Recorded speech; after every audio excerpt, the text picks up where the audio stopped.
오늘 우리에게 주시는 하나님의 말씀은 이사야서 5장의 말씀입니다. 이사야서 5장 1절부터 7절의 말씀입니다.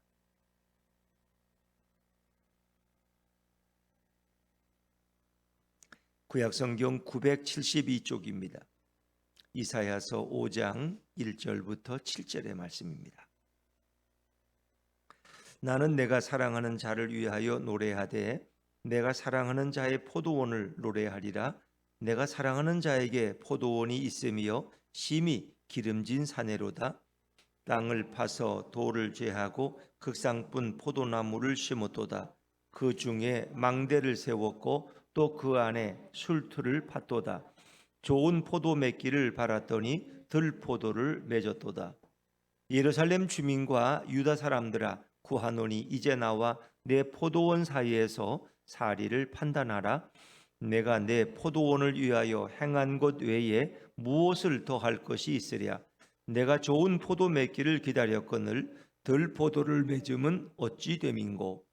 이제 내가 내 포도원에 어떻게 행할지를 너희에게 이르리라.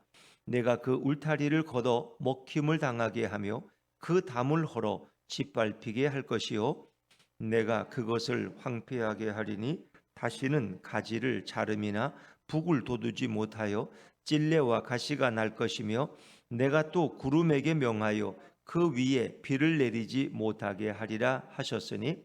7절을 같이 읽습니다. 무릇 만군의 여호와의 포도원은 이스라엘 족속이요 그가 기뻐하시는 나무는 유다 사람이라. 그들에게 정의를 바라셨더니 도리어 포악이요 그들에게 공의를 바라셨더니 도리어 부르짖음이었도다. 아멘. 할렐루야. 네, 이 새벽에 나오신 여러분 위에 우리 주님의 축복과 은혜가 함께하기를 간절히 바랍니다. 자, 우리 어제 4장에서는 여호와의 싹을 통해서 이스라엘이 다시 회복되는 그런 말씀을 우리가 나누었습니다. 근데 오늘 5장부터는 하나님의 심판이 어떻게 임하는가 하는 것을 우리에게 말씀해 주고 있습니다. 특별히 우리가 읽은 부분은 포도원의 노래라고 그렇게 유명한 선지자의 노래로 우리가 기억하고 있는 시입니다. 하나님께서 이스라엘을 포도원처럼 사랑하시고 또 그들에게 필요한 모든 것들을 준비해 주셨는데, 주님이 기대하던 열매를 맺지 못해서 실망하신 주님께서 그들을 심판하신다는 그런 내용의 포도원의 시입니다. 자, 우리 5장 1절 말씀으로 다시 한번 돌아가 봅니다. 5장 1절입니다. 시작. 나는 내가 사랑하는 자를 위하여 노래하되 내가 사랑하는 자의 포도원을 노래하리라. 내가 사랑하는 자에게 포도원이 있으며 심히 기름진 사내로다. 여기서 5장 1절에 나는 하는 것은 선지자 이사야를 가리킵니다. 지금 선지자 이사야가 노래하는데 누구를 위해 노래하느냐? 내가 사랑하는 자를 위하여 노래한다. 내가 사랑하는 자가 누구냐? 바로 여호와 하나님이라는 거예요. 그래서 그런 하나님의 말씀을 대변하는데, 내가 나의 사랑하는 여호와 하나님을 위해서 노래하는데 내가 사랑하는 자의 포도원을 노래한다. 우리 하나님께서 아름다운 포도원을 준비해 놓으셨다는 거예요. 내가 사랑하는 자에게 포도원이 있으며 심히 기름진 사내로다. 그래서 하나님께서 그 포도원을 준비했는데, 이제 2절부터는 하나님이 직접 일하신 것처럼 이렇게 표현하죠. 그래서 구약에서 이 예언은 특별히 선지자가 때로는 하나님의 음성을 대변하는 경우가 많이 있습니다. 그래서 2절부터는 이제 하나님께서 그 포도원을 어떻게 준비하셨는지, 얼마나 거기에 심혈을 기울이고 얼마나 땀을 쏟고 얼마나 은혜를 베푸셨던가를 설명하고 있죠. 자, 우리가 많은 기대를 가졌는데 우리의 기대에 못 미칠 때 우리에겐 실망이 오고 안타까움이 오는 거죠. 자, 2절 말씀을 또 읽어봅니다. 5장 2절입니다. 시작. 땅을 파서 돌을 제하고 극상푼 포도나무를 심었도다. 그 중에 망대를 세웠고 또 그 안에 술틀을 팠도다. 좋은 포도 맺기를 바랐더니 들 포도를 맺었도다. 자, 우리 하나님께서는 정말 그 포도원에 여러 가지 심혈을 다 기울이셨어요. 그 땅은 기름진 산으로 준비하셨어요. 그것은 바로 가나안 땅을 이야기하겠죠. 땅을 파서 돌을 제하는 일들은 기본이겠죠. 그리고 거기에 극상품 포도나무를 심었는데 이 포도나무는 어디에서? 이 애굽에서 옮겨온 거예요. 애굽 땅에서 종살이하던 그들을 하나님께서 모세를 통해서 이끌어내셔서 가나안 땅으로 그들을 심으신 거예요. 근데 그 포도나무는 아주 극상품 포도나무예요. 그 기대가 그만큼 거기죠. 그리고 포도원을 잘 관리할 수 있도록 어떻게 해요? 망대를 또 세웠어요. 망대라는 것은 높은 곳에 있어서 누가 포도원을 침략하는지 해치는지 또 짐승들이 와서 회방을 놓는지 살피는 곳이죠. 그리고 그 안에 술투를 팠어요. 포도 열매가 맺히면 그 포도 술투에 넣어서 그것을 밟아서 거기에 좋은 포도즙을 내는 거예요. 모든 걸 다 갖춰놨어요. 그리고 이제 기대하는 거예요. 좋은 포도 맺기를 바랐더니 들포도를 맺었도다. 정말 주인이 기대하기 합당한 포도 열매를 기대했는데 오히려 그것은 주인을 실망시켰다는 거예요. 들포도를 맺었다. 이 들포도는 냄새가 고약하고 썩어서 도저히 먹을 수 없는 그런 버릴 수밖에 없는 포도가 들포도예요. 뭐 그냥 이렇게 집에서 키우는 포도 외 야생 포도가 아니라 도저히 냄새가 격심해서 먹을 수 없는 버릴 수밖에 없는 그 포도가 바로 들포도를 맺었다는 거예요. 이것은 매우 주인의 안타까움을 설명하는 거예요. 그것을 위해서 많은 투자를 하고 많은 땀을 흘리고 애를 썼는데 결과가 너무나 실망스러웠다는, 어찌 보면 우리 주님의 안타까운 모습이 여기에 소개되고 있는 것이죠. 그래서 하나님께서 결국 여기에서 변론을 벌리시는 거예요. 자, 우리 3절과 4절 말씀, 3절과 4절을 같이 읽죠. 시작. 예루살렘 주민과 유다 사람들아 구하노니 이제 나와 내 포도원 사이에서 사리를 판단하라. 내가 내 포도원을 위하여 행한 것 외에 무엇을 더할 것이 있으랴. 내가 좋은 포도 맺기를 기다렸거든 들포도를 맺음은 어찌 됨인고. 이 안타까움. 내가 어떻게 더 이 포도원을 위해서 더 무엇을 더 하겠느냐. 내가 할 수 있는 모든 것을 다 하셨다는 거예요. 내가 좋은 포도 맺기를 기다렸는데 내가 무엇을 더 할 수 있느냐. 너를 위해서 어떻게 내가 더해 줄 수 있느냐. 이보다 더해 줄 수는 없다는 거예요. 뭐 어떤 자식을 위해서 부모가 최선을 다해서 그 자신의 뒷바라지를 하고 그에게 좋은 옷을 입히고 좋은 음식을 먹이고 좋은 학교를 보내고 뭐 갖가지 투자를 하겠죠. 그런데 그 결과가 실망스러울 때 도대체 어느 부모도 내가 너에게 한 것보다 더 잘할 수는 없을 거야. 너를 위해서 내가 정말 최선을 다했는데 어떻게 너가 나한테 이럴 수가 있느냐. 이제 그것을 유다 주민들을 불러서 한번 판단해 보라는 거예요.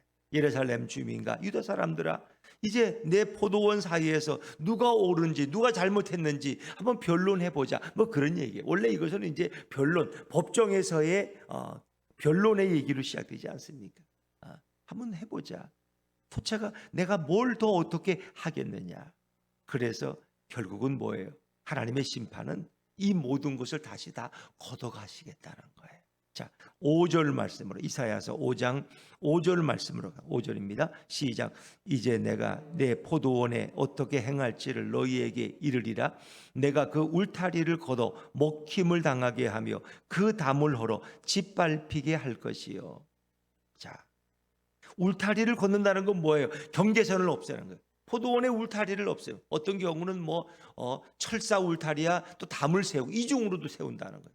그런데 이제 울타리를 제거하면 동네 개들이 다 드나들겠죠. 자기 집처럼. 이 얘기는 바로 말하면 하나님이 이스라엘의 보호를 폐지하겠다는 거예요. 그러면 이제 주변 나라의 강대국들, 외적들이 지금까지는 하나님이 울타리가 되어 주셨는데 그 울타리를 제하면 그들이 다 달려들어서 뭐든지 빼앗고 뭐든지 고통스럽게 만들고 그들을 공격하려고 하겠죠. 먹힘을 당하게 하며, 먹힘을, 이제 이 먹힘을 당하게 한다는 말을 보면은 작은 일본이 있는데 밑에 보면 불사름을 당한다. 외적이 쳐들어오면 그 나라의 모든 집과 모든 재산들을 다 불태워버리는, 먹힘을 당하게 하며 그 담을 헐어 짓밟히게 할 것이요. 그 경계선에 대한 하나님의 보호를 거두신다. 그러니까 우리가 이렇게 지금 살아가고 있는 것은 하나님이 우리에게 보호의 울타리가 되주시기 때문에, 여러분과 제가 느끼든 못 느끼든 우리가 오늘도 이렇게 건강하게 살아갈 수 있는 것은 하나님이 울타리가 되주시기 때문에, 하나님이 보호의 장막을 거두지 않으셨기 때문에, 때로는 우리가 잘못하고 우리가 범죄할 때도 하나님은 그 울타리를 그냥 두시는 거예요. 그런데 어느 순간에 하나님이 보호의 울타리를 걷어가시면 걷잡을 수 없이 내 인생은 쓰러지게 된다는 거예요. 높은 곳에서 떨어지는 그런 인생처럼 완전히 허물어질 수 있다는 거예요. 우리는 때로 우리가 살면서 내가 이렇게 잘나고 똑똑하고 내가 건강관리를 잘하고 이러니까 내가 지금 이 나이까지 건강하게 잘 살고 있지라고 우리는 조금 자만에 빠질 수도 있어요. 내가 운동을 열심히 하니까 내가 이렇게 건강하지, 코로나도 안 걸리고 이렇게 생각할 수 있어요. 근데 그것이 얼마나 교만한지. 하나님이 지금까지 건강을 지켜주신 거예요. 어떤 분이 그래요. 자기가 자랑을 했대. 난 이렇게 매일 운동하고 헬스하고 피트니스 가고 이렇게 건강해서 지금까지 병원 한 번 안 가고 건강하게 살았다. 근데 그 다음 해에 병원 신세를 1년 동안 졌대. 자기가 후회가 되는 자식들 앞에서 내가 자랑했구나. 내가 지금까지 50평생을 잘 살아온 건 주님의 은혜인데 내가 자식들 모아놓고 야 니들도 열심히 운동해라, 헬스해라, 산책해라, 그래야 아버지처럼 건강할 수 있어. 그게 당장 생각이 나고 후회가 되고 회개가 되더라. 우리 인간들은 그래요. 내가 헬스를 열심히 했대. 나는 딴 사람들하고 달라서 헬스는 안 빼먹어. 아침은 빼먹어도. 이렇게 자기의 건강을 과신하는 사람. 근데 그 자기 자랑해요. 자기 건강. 근데 어느 순간에 하나님이 보호의 울타리를 걷으시니까 생각지도 못했던 문제들이 자기 몸에 생겨나기 시작하더라는 거예요. 그게 꼬리에 꼬리를 물고 이것 때문에 갔더니 의사가 아니 여기 더 중한 병이 있는데요. 이렇게 나오더라는 거예요. 그래서 깨달은 게 이게 자랑할 게 아니구나. 교만해서는 안 되는구나. 내가 지금까지 살아온 게 다 주님의 은혜구나. 내가 대학 졸업하고 이렇게 직장생활 잘하고 남보다 좋은 직위 갖고 평생 돈 고생 없이 살아간 게 내가 잘난 게 아니라 주님의 은혜라는 걸 깨달았다. 자, 마찬가지입니다.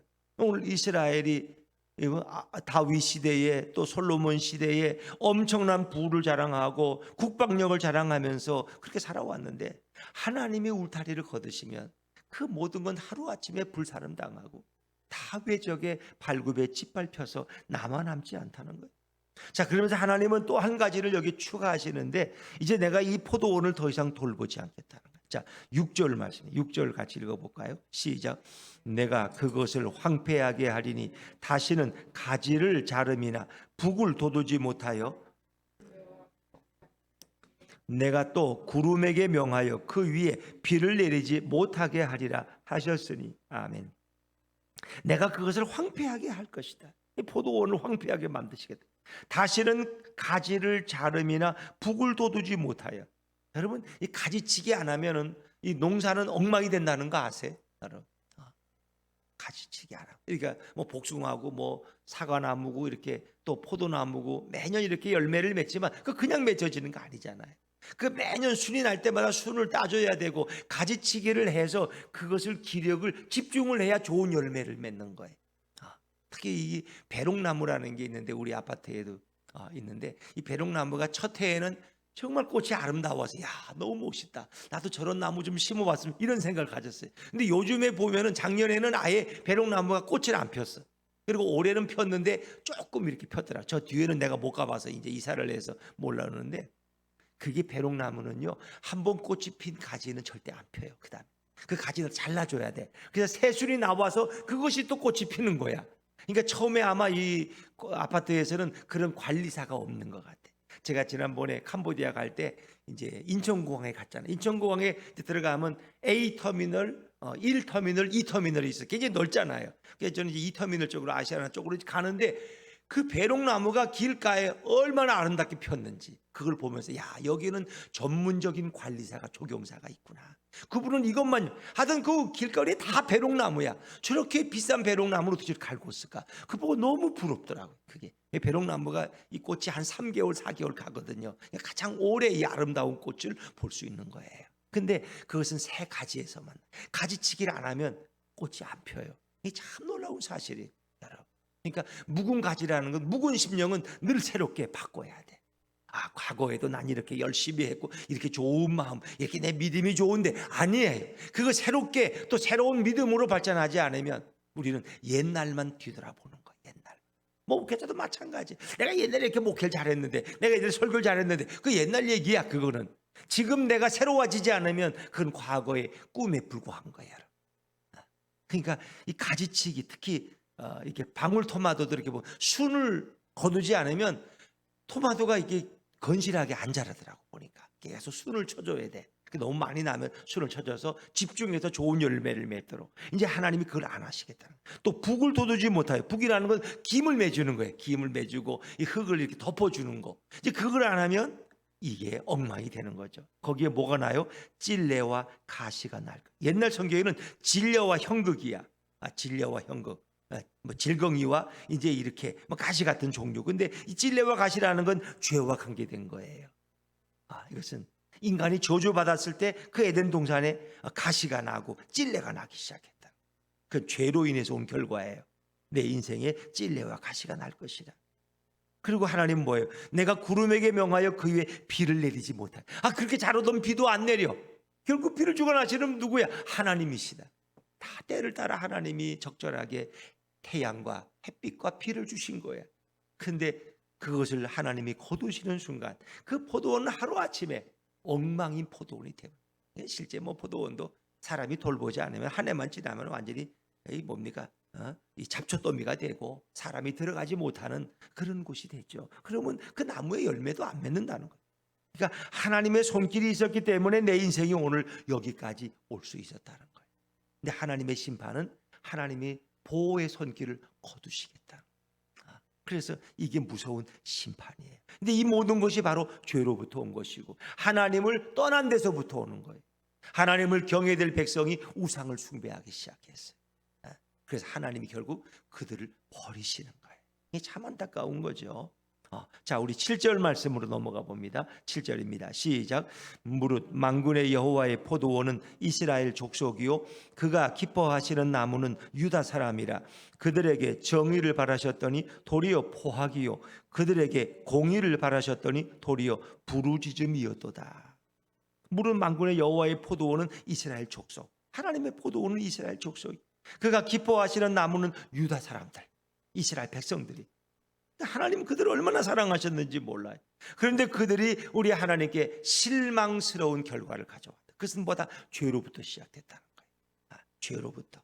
그래서 그 백성들을 지도자들은 학대하고 가난한 자의 물건을 빼앗고 여인들은 사치에 빠지고 그리고 음란한 삶을 살고 이 모든 이 백성의 잘못들, 결국 그것은 하나님을 떠난 데서부터 시작됐다는 거예요. 그래서 하나님은 그들에게 정의를 바라셨더니 도리어 뭐가 왔어요? 포악의 열매를. 정의의 열매를 기대했는데 포악이요. 공의를 바라셨더니 도리어 부르짖음. 부르짖음 비명소리예요. 가난한 자를 괴롭히는 비명소리. 억눌려서 못 살겠다는 이 막 소리 지르는 이 소리. 지금 어제 보니 너무 안타깝긴 한데요. 이게 참 하나님이 이렇게 하늘을 조금만 이렇게 열어놓으시면 이 집중호우가 내려서 이 뭐 어디든지 성한 데가 없는. 어제도 정말 뉴스 보니 너무 안타까워. 그 지하실 방에 새 모녀가 뭐 이렇게 수해에 이제 생명을 잃고 말았는데 150분, 2시간 반 전에 119에 전화를 했는데 오지도 않는 거야. 왔다가 또 그 지하실이니까 뭐 창문을 뚫을 기계가 없다고 자기들 119 그냥 가버리고 다른 특수 또 소방대를 또 보내야 된다는 거야. 이러면서 시간이 지체된 거야. 2시간 반 만에 와서 창문 뚫고 들어가 보니까 이미 다 죽었죠. 그 지하실 방에 물이 가득 찼는데.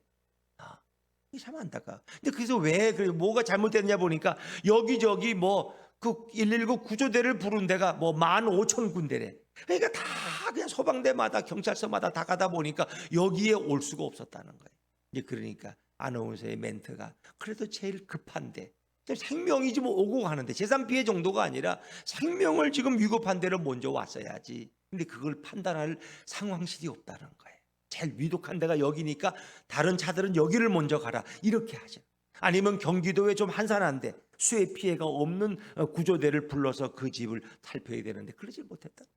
그러니까 뭐 한 3번이나 전화를 해서 요청을 했는데도 아무런 응답이 없고 결국 왔다가 준비가 안 되니 가버리. 여러분, 이 죄라는 게 이렇게 무섭다는 거예요. 그들이 아무리 소리 질러도 하나님은 더 이상 응답하지 않는 상황이 온다면 어떻게? 바벨론이 그들을 침공했을 때 그들이 뭐 전화 안 했겠어요? 119 구조대에 안 불렀겠어요? 지금 바벨론의 예루살렘 성이 망합니다. 하나님 도와달라고. 근데 이미 끝났어. 네, 하나님 이미 그들을 버렸기 때문에. 너희가 나를 버렸는데 내가 너희를 어찌 안 버리겠느냐. 내가 너희에게 얼마나 공을 들이고 열심을 내가 너희를 위해서 애썼는데 너희가 나를 이렇게 짓밟았다. 결국 하나님은 그들을 그냥 버려둬. 그러나 완전히 멸망시키진 않죠. 여호와의 싹 메시아를 통해서 그 남은 자들을 남겨놓으시. 바벨론 포로 갔다가 다시 돌아오는 자들, 예루살렘에 남겨져 있던 자들이 다시 새로운 나라를 시작하는 거예요. 하나님은 그 소망을 베푸셔요. 완전히 신바시긴 하는데 하나님은 무섭게 그 울타리를 거두실 때 이런 결과고. 그래서 누구도 교만해서는 안 된다. 하나님 앞에서 교만할 수가 없는 거. 왜? 하나님이 다 울타리를 붙들고 계시고 보호의 손을 보태고 계시기 때문에 내가 오늘 존재하는 것이지. 그것을 거두시는 순간 하루아침에 우리는 멸망의 자리로 갈 수밖에 없다는 거예요. 이제 그걸 깨달아요. 근데 이제 재미있는 게 정의를 바라셨는데 도리어 포하기요. 이 정의라는 말은 미시파트예요. 성경에 많이 나오는 미시파트. 하나님은 정의의 하나님이야. 근데 포하기라는 것은 미스파우야. 그러니까 발음이 너무 비슷해. 미시파트나 미스파우나. 근데 발음의 차이뿐이지. 정의를 바라시는 정반대인 포악의 열매를 맺었다. 그들에게 하나님은 공의를 기대하셔서 공의는 체다카야. 그런데 그들이 맺은 것은 부르짖음이었어. 이 비명 소리만 들려와. 그건 체아카예요. 우리는 이렇게 발음이 비슷하니까 이렇게 이제 어법을 이 글자를 쓴 거예요. 이렇게 비슷한 것 같은데 우리의 신앙의 모습이 비슷한 것 같은데 전혀 아니야. 발음은 비슷해. 예수 믿는 것 같은데 속은 전혀 아니라는. 이런 경우가 너무 많아. 너무 많아. 설교를 하고 있으니 목사인데 속은 전혀 목사가 아니야. 왜? 이미 그런 세상 깊이 빠졌어. 근데 그런 분도 봤어. 목사님이 교회 재정 갖다가 도박을 했어. 그 강원도 정선에 거 가서 좀 늘리려고 아마 재정이 좀 부족하니까 좀 튕기려고 뭐 이재록이처럼. 이재록이도 뭐 라스베가스 가서 뭐 하다가 들통나가지고 방송에서 나오고 그랬잖아요. 이재록 목사 그 이단. 근데 가끔 그런 짓을 하는 분들이 있어. 그 제정신이면 그런 짓 못하죠. 어떻게 교회 재정을 갖다가 같이 가서 그것을 뻥튀기 해가지고 좀 늘려오려고 그랬나? 아니면 본인이 돈이 필요하니까 좀 그걸 재정을 빼가지고 가서 이렇게 하려고. 이게 말도 안 돼. 그 마음에는 주님이 있을 수가 없어. 이미 주님이 떠난 거야. 설교하니까 뭐 누구의 설교를 베껴서 하니까 목사님인가 보다 하고 이래 있는 거지. 그 속은 이미 주님이 버린 거야. 근데 너무 재미있는 게 사실인지 아닌지는 모르겠는데 그분이 거기 가서 도박을 하러 갔는데 어떻게 들켰느냐? 그 교회 장로님도 거기 도박하러 왔다가 둘이 만났대. 뭐 더 이상 얘기할 게 없죠. 그러니까 뭐 누구를 탓할 게 없어. 목사님들이 문제. 근데 그 장로님도 마찬가지야. 거기 뭐 하러 왔게? 목사님 잡으러 왔나? 자기도 도박하러 왔다고 해서 만났대. 이 기기묘묘한 하나님의 역사 아니에요? 그러니까 원수는 외나무 다리에서 만난다고. 그게 만날 사람은 거기서 만나. 그래서 결국은 그 장로님은 어떻게인지 모르겠는데 결국 그 목사님은 교회를 떠났어. 그 일로 인해서. 참 부끄럽잖아요. 뭐 그런 게 자주 있겠어요? 어쩌다 그저 몇십 년에 한 건씩 있으니까 우리의 그저 이렇게 입의 회자가 되겠죠. 그러나 여러분, 우리의 모습은 비슷할 수 있는데 전혀 내용은 다르다는 거예요. 미시파트와 미스파우는 전혀 반대의 뜻이, 체다카와 체악하는 전혀 반대의 뜻이야. 발음은 비슷해. 잘못 들으면 똑같은 것 같아. 근데 내용은 전혀 달라요. 우리의 신앙의 모습이. 그래서 우리 중심이 중요한 거예요. 정말 내가 그리스도 앞에서 내가 진실하냐, 정직하냐. 그래서 우리가 하나님의 말씀 안에 있어야 된다는 거예요. 너희가 내 안에 거하라. 나도 너희 안에 거하여야 가지가 포도나무에 붙어있지 않으면 스스로 열매를 맺을 수 없음같이 너희도 내 안에 있지 아니하면 너희도 열매를 맺을 수 없다. 가지는 포도나무 줄기에 붙어있어요. 나는 포도나무요 내 아버지는 농부시니. 가지가 나무 줄기에 붙어있지 않으면 열매가 없어요. 우리는 늘 예수님께 붙어있어요. 죽으나 사나 주님께 붙어있어요. 주님을 떠나면 안 돼. 주님의 말씀을 떠나면 그것은 멸망이고 파괴. 그것은 들포도를 맺는 거예요. 결국 버림당하는 인생이. 그렇습니다. 오늘 주님 말씀합니다. 너희가 열매를 많이 맺으면 내 아버지께서 영광을 받으시고 기뻐하신다. 우리가 이제 가을을 준비하면서 우리가 맺어야 될 열매가 어떤 열매인가? 주님이 기뻐하는 열매. 그러나 열매를 맺지 않는 가지는 어떻게 해요? 그 가지는 잘라버리시. 그러나 열매를 맺는 가지는 더 많은 열매를 맺게 하려고 그 가지치기를 해주시는 거예요. 그 가지를 깨끗하게 다듬어 주신다고 성경은 설명해요. 그렇죠? 요한복음 15장에 보면은 이 주님의 마음이에요. 오늘로 저와 여러분들이 이 가을에 아름다운 열매를 준비하는 믿음의 사람들 되기를 주 이름으로 축원합니다.